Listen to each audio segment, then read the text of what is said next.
제가 기도하시겠습니다. 내가 진실로 진실로 너희에게 이르노니 내 말을 듣고 또 나 보내신 이를 믿는 자는 영생을 얻었고 심판에 이르지 아니하나니 사망에서 생명으로 옮겼느니라. 거룩하신 주님, 죄대 영혼과 삶의 은총과 은혜 내리심을 감사합니다. 주께서 세우시며 온전케 하시는 은혜를 제 삶 가운데 허락하옵소서. 주의 뜻을 이루며 하나님의 드러내시고 주의 영광과 역사가 있는 삶으로 저희들을 붙잡아 주시기 원합니다. 하루하루 승리하게 하시고 오늘도 주의 뜻 가운데 서게 하시고 연약한 종의 입술도 주장해 주옵소서. 예수님의 이름으로 기도합니다. 아멘. 찬송가 202장 3절 찬송 드리겠습니다.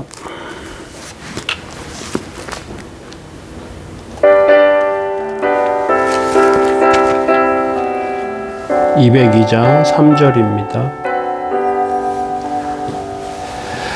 구속의 영광을 바라보며 예수의 이름을 찬양하리. 영원히 찬양할 나의 노래. 예수의 이름이 귀하도다. 주께서 나를 사랑하니 즐겁고도 즐겁도다. 주께서 나를 사랑하니 나는 참 기쁘다. 아멘. 시편 30편 1절에서 12절 말씀입니다. 여호와여, 내가 주를 높일 것은 주께서 나를 끌어내사 내 원수로 하여금 나로 말미암아 기뻐하지 못하게 하셨나이다. 여호와 내 하나님이여, 내가 주께 부르짖음에 나를 고치셨나이다. 여호와여, 주께서 내 영혼을 수월에서 끌어내시어 나를 살리사 무덤으로 내려가지 아니하게 하셨나이다. 주의 성도들아, 여호와를 찬송하며 그의 거룩함을 기억하며 감사하라. 그의 노여움은 잠깐이요 그의 은총은 평생이로다. 저녁에는 울음이 깃들지라도 아침에는 기쁨이 오리로다. 내가 형통할 때에 말하기를 영원히 흔들리지 아니하리라 하였도다. 여호와여, 주의 은혜로 나를 산같이 굳게 세우셨더니 주의 얼굴을 가리심에 내가 근심하였나이다. 여호와여, 내가 주께 부르짖고 여호와께 간구하기를 내가 무덤에 내려갈 때 나의 피가 무슨 유익이 있으리요? 진토가 어찌 주를 찬송하며 주의 진리를 선포하리이까? 여호와여, 들으시고 내게 은혜를 베푸소서. 여호와여, 나를 돕는 자가 되소서 하였나이다. 주께서 나의 슬픔이 변하여 내게 춤이 되게 하시며 나의 베옷을 벗기고 기쁨으로 띠띠우셨나이다. 이는 잠잠하지 아니하고 내 영광을 으로 주를 찬송하게 하심이니 여호와 나의 하나님이여, 내가 주께 영원히 감사하리이다. 아멘. 인생을 고치시는 하나님, 시편 30편 두 번째 성도의 특권에 대해서 살펴보기를 원합니다.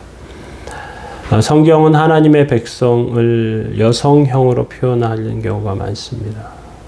처녀딸 시온, 딸 예루살렘, 신부된 교회, 이런 식으로 표현을 합니다. 힘없고 의존적으로 그렇게 표현합니다. 거칠고 악한 세상에서 혼자 힘으로 살아나갈 수 없고 도움받아야 한다는 그런 의미로, 물론 이게 여성과 남성을 그렇게 뜻하는 것이 아니라, 그렇게 우리가 하나님 앞에 연약할 때 연약한 모습으로 하나님 구하고 하나님의 도움을 구할 때 하나님께서 함께 하시는 것을 보여주는 표현들입니다. 4절에 보면 주의 성도들아 여호와를 찬송하며 그의 거룩함을 기억하며 감사하라, 그렇게 말하고 있습니다. 하나님의 백성들 겉보기에는 힘이 별로 없고요, 많이 배우지 못했고 돈도 없어요.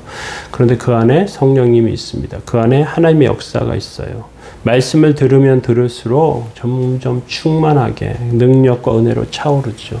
불꽃 같은 말씀에 폭발적인 역사가 일어납니다. 이건 어떤 면에서 보면 남자나 여자나 그런 의미로 다가오는 게 아니에요. 성도로 하나님 앞에 이렇게 세워지는 것이죠. 불붙는 역사입니다. 불붙는 역사.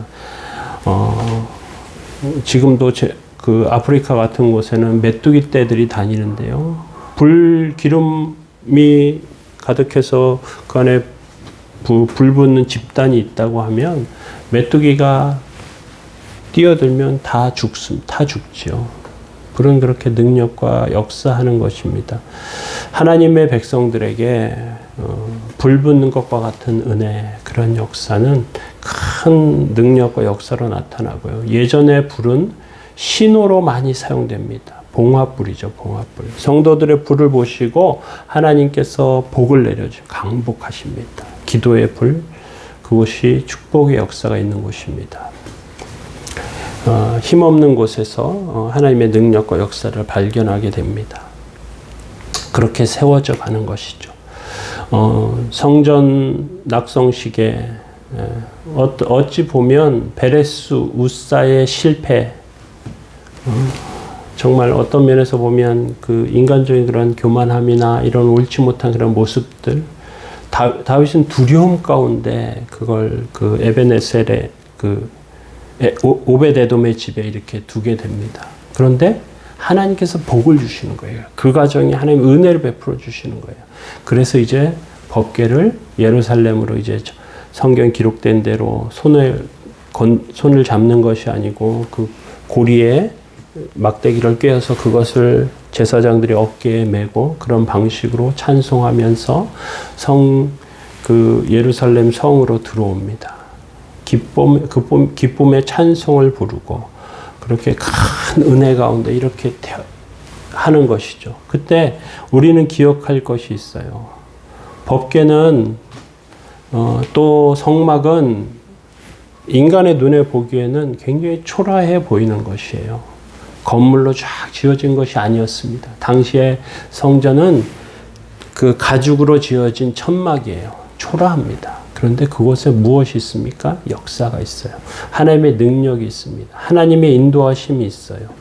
그래서 하나님께서 함께 하시는 것을 찬송하게 됩니다. 5절에 보면 그의 노여움은 잠깐이요 그의 은총은 평생이로다. 저녁에는 울음이 깃들지라도 아침에는 기쁨이 오리로다. 베레스 우사의 그런 정말로 두려움 가운데서 이제 다시 회복되어서 찬송하면서 저녁에 울음이 있어도 아침에 기쁨이 있는 하나님께서 다시 은혜 주신 그러한 은총, 그러한 역사, 그러한 회복, 그러한 것이 오늘 본문에 또 다윗의 그런 그 성전 낙성가에 기록되어 있는 것입니다. 우리의 삶 가운데도 하나님께서 우리에게 은혜 주시고 또 함께 하시기를 원할 때 때때로 하나님께서 우리에게 회초리를 드실 때도 있거든요. 그냥 두려워할 것이 아니고 절망하고 완전히 무너져 내리는 것이 아니라 자녀가 부모에게 혼이 나도 다시 부모를 붙잡고 기뻐할 수 있는 이유는 무엇입니까? 아버지와 아들, 어머니와 딸, 그런 부모와 자식의 관계이기 때문에 그렇습니다. 성도들도 하나님께서 특권과 은혜 베푸신 삶이라는 걸 기억하면서 그렇게 세워지는 저와 여러분들 다 되시길 예수님의 이름으로 축원합니다. 하나님 은혜 가운데 세워주시기 바랍니다. 기도하겠습니다. 거룩하신 주님, 주의 은총과 하나님의 사랑에 감사합니다. 연약하고 부족한 저희들을 주의 은혜로 세우시고 오늘도 붙잡아 주심을 감사합니다. 하나님의 뜻 안에 하나님의 능력 안에 서게 하시고 오늘도 세워지며 주의 능력과 은혜를 붙잡는 삶으로 하나님 인도해 주옵소서. 놀랍게 역사하는 삶이 다 되도록 주님 붙잡아 주시기 원합니다.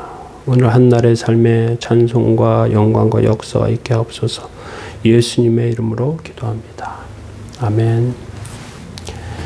우리가 있는 그 삶의 자리를 위해서 기도해 주시기 바랍니다. 일터에서 정말로 우리를 통해서 많은 사람들이 은혜를 받도록, 복을 받도록, 있는 곳에 하나님께서 안전하도록 위해서 기도해 주시기 바랍니다.